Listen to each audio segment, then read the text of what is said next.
सरकार जो भी कार्रवाई कर रही है वो नियम संगत नहीं है। सरकार कोई बिजनेस करती है क्या? जब लोगों को मकान दीजिए तो और एमपी, हमारी पार्टी का भी एमपी है, उनको भाड़ा पर दे दे मकान। अभी तक हम लोग ये प्रतिकार करेंगे, लेकिन कोर्ट तो सबसे महत्वपूर्ण चीज है, तो विचार किया जाएगा। सचिवालय थाना की पुलिस भी सर पहुंची थी नोटिस लेकर के। जलील करना चाहती है, दम्भ दिखाना चाहती है। जब हमारे पास सरकार की ताकत है तो ये हम में दम्भ है, इसी दम्भ का प्रदर्शन सरकार करना चाहती है। बंगले पर सियासत तेज हो गई है और ऐसे में अब राबड़ी देवी भी पटना पहुंची। आनन फानन में प्रदेश अध्यक्ष आरजेडी के मंगनीलाल मंडल जी उनसे मुलाकात करने के लिए पहुंचे थे। सर, क्या कुछ बात हुई राबड़ी देवी जी से, आप मुलाकात करने के लिए पहुंचे थे? राबड़ी देवी जी हमारा हालचाल पूछी। हमने पूछा मैडम के हालचाल कैसे हैं, तो मैडम ने कहा कि जो हाँ ठीक है, आए हैं दिल्ली से आज। फिर हमने कहा कि पुलिस फोर्स ये सब देखते हैं, कहा कि जो हाँ आया था, ये लोग चल गए, भोजपुरी में चल गए, बस इतना ही। देख फिर बंगले पर भी कुछ बातचीत हुई? क्योंकि बात नहीं हुई है, जो उनका टीवी में स्टैंड आया है वही ठीक है। अब नोटिस भी जारी कर दिया गया है खाली करने के लिए, और राबड़ी देवी जी ने भी कहा कि कुछ भी कर ले हम खाली नहीं करेंगे, फोर्स लगा लीजिए। अब अभी ये बात तो हमने नहीं सुनी है, लेकिन बात हमारी पार्टी का स्टैंड है कि सरकार नियम से नहीं चलाना चाहती है। मकान के आवंटन पटना में जितने हैं उसमें इंटाइटलमेंट के अनुसार लोगों को मकान नहीं दिया गया है, नंबर 1।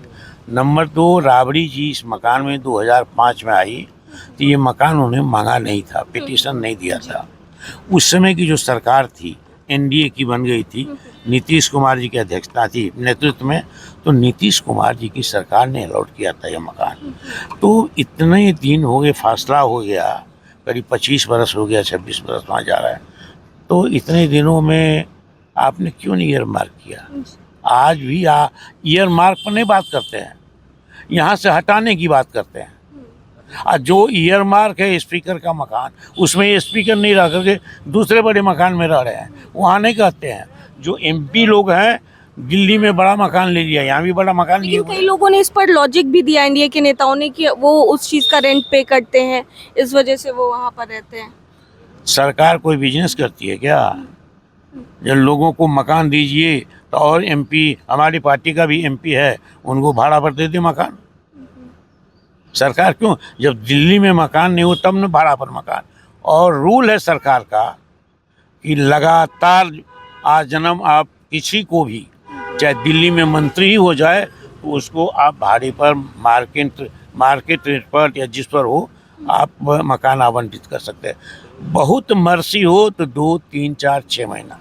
एक और सवाल है सर मेरा कि अब क्या आप लोग कोर्ट का भी सहारा लेंगे, आगे कोर्ट में भी जाएंगे इस पूरे मामले को लेकर? ऐसा अभी तक सोचा नहीं गया है, विचार नहीं किया गया। अभी तक हम लोग ये प्रतिकार करेंगे, लेकिन कोर्ट तो सबसे महत्वपूर्ण चीज है, तो विचार किया जाएगा। सचिवालय थाना की पुलिस भी सर पहुंची थी नोटिस लेकर के। तो ये काम है, भेजता है तो आता है। आगे खाली करने का है या अभी खाली नहीं करेंगे? कानून नोटिस नहीं देखे, नोटिस हम देखे भी नहीं, मांगे भी नहीं। बहुत बहुत शुक्रिया। सर, अंदर गए, मैडम से मुलाकात हुई, क्या यार ऐसे क्या बातचीत हुई? तो मैक नीचे कर लीजिए, और नीचे कीजिए नहीं है। अंदर गए, मैडम से